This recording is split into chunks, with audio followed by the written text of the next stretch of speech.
And joining us now is the first ever Golden Bachelorette and Rockville, Maryland resident, Joan Vassos. Joan, thank you so much for taking time to talk with me about your journey.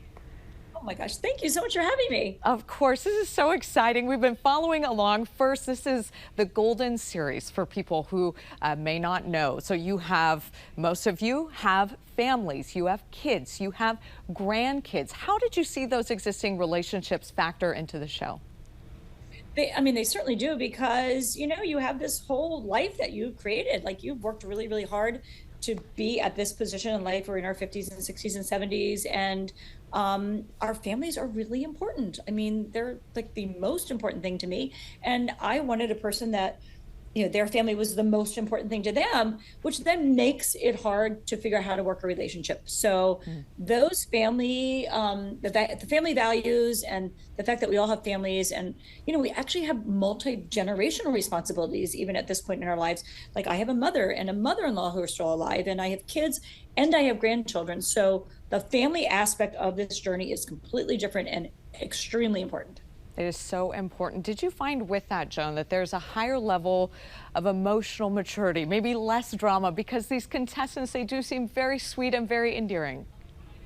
That is so true. So clearly the emotional intelligence is like on a different level. And that could be because everybody that's on this show has had a journey that wasn't perfect. And no one's life is perfect, but we all thought that we had found our person earlier in life, and something has happened that's not perfect or not great. Something tragedy maybe has happened to each one of us that has put us in this weird place in life.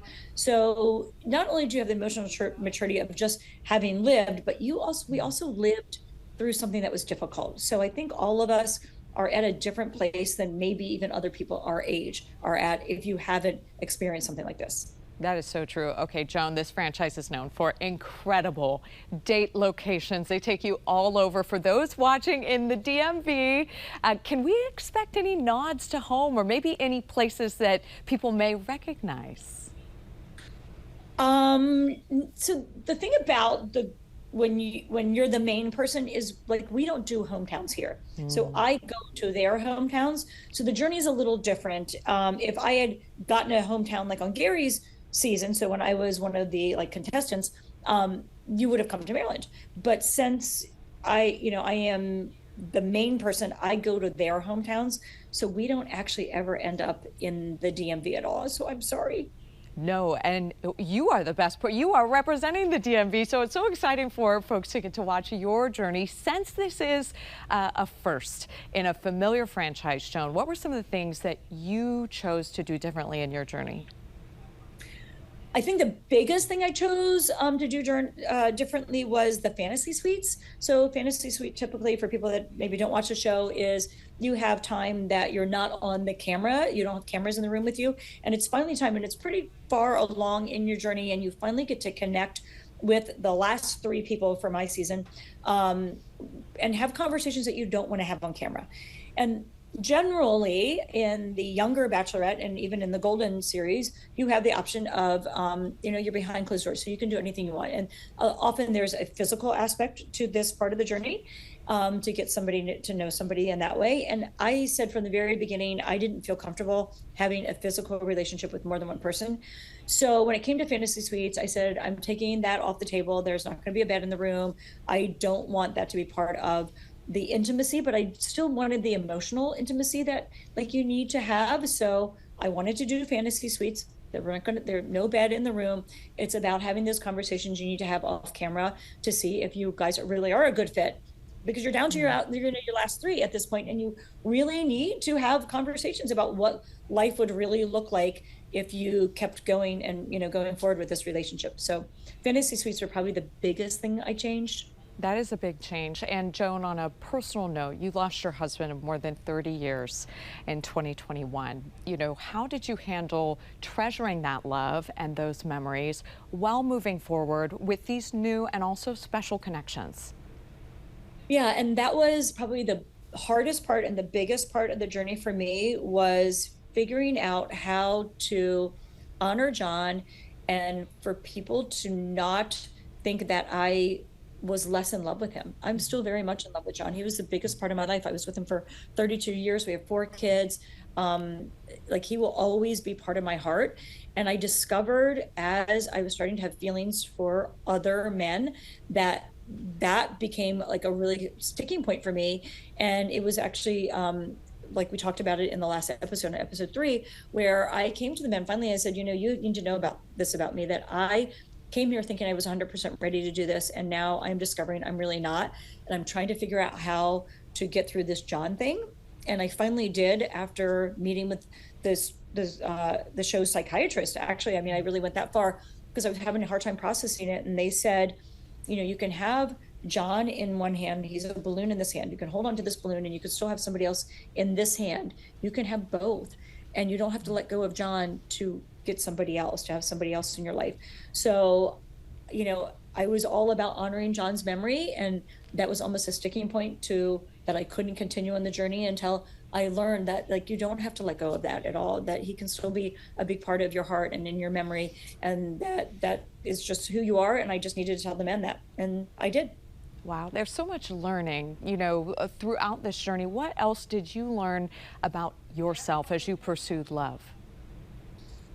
I figured that, and it was, once again, part of the journey, that you have to figure these things out as you go, that, I have to be really conscious of what I want at the end of this journey, the type of person that I want to be with. So there were men in the house that I could see having like a lot of fun with, and that like their lifestyles and their lives would be really fun to experience that. But is that really what I want? And I decided what I really want is somebody that I feel comfortable bringing them into my home and meeting my family and being part of my family, and that I feel the same way about going and doing the same with them. Because, there could possibly be geographical differences. You could live far away from each other. So, and instead of thinking that you need to merge your lives and they need to become one in one of the 2 places or in another place, maybe it is more reasonable to think that neither one of you is going to leave your lives, because, we've worked hard to create these lives, and these are meaningful. And like, my family is the most important thing to me in the whole wide world. And I want somebody who feels the same way about their family. And that's too big of an ask to say, you have to leave your family to be with me. So imagining them in my life and me in their life, and working our relationship out in that way, was probably the most important thing that I had to figure out. So the way that I looked at each of the men and picturing them in my life and me in their life was something that I had never done before. This is the year of love for the DMV. We've got your story. We have Love is Blind DC. Are you watching Love is Blind DC at all? Oh my gosh. So I literally am going to binge watch it this weekend. I actually love to get a little bit behind on a story, because I love watching like 3 or 4 episodes at once, because then I get really like engulfed in it, and like they become, like my favorite thing to do at night. Like, I look forward to it. So I have no plans this weekend. I'm babysitting 2 of my grandkids, and I'm putting them to bed tonight. I'm getting a glass of wine, and I'm binging Love is Blind. That sounds like the perfect night. And Joan, lastly, a final question. Your message to anyone in Rockville who's in similar shoes to you, looking for love again. How do you encourage them? What's your message? Yeah, gosh, I say don't give up. If you, like, I always felt like I had more life to live, and I love having a partner to do things with. And if you feel the same way I do, don't give up. The person is out there. You just have to make an effort. And it is not always fun. It's not always easy, but it is worth it. The Golden Bachelorette and Rockville's very own Joan Vassos. Joan, thank you so much for joining us on 7 News. Take care. Thank you.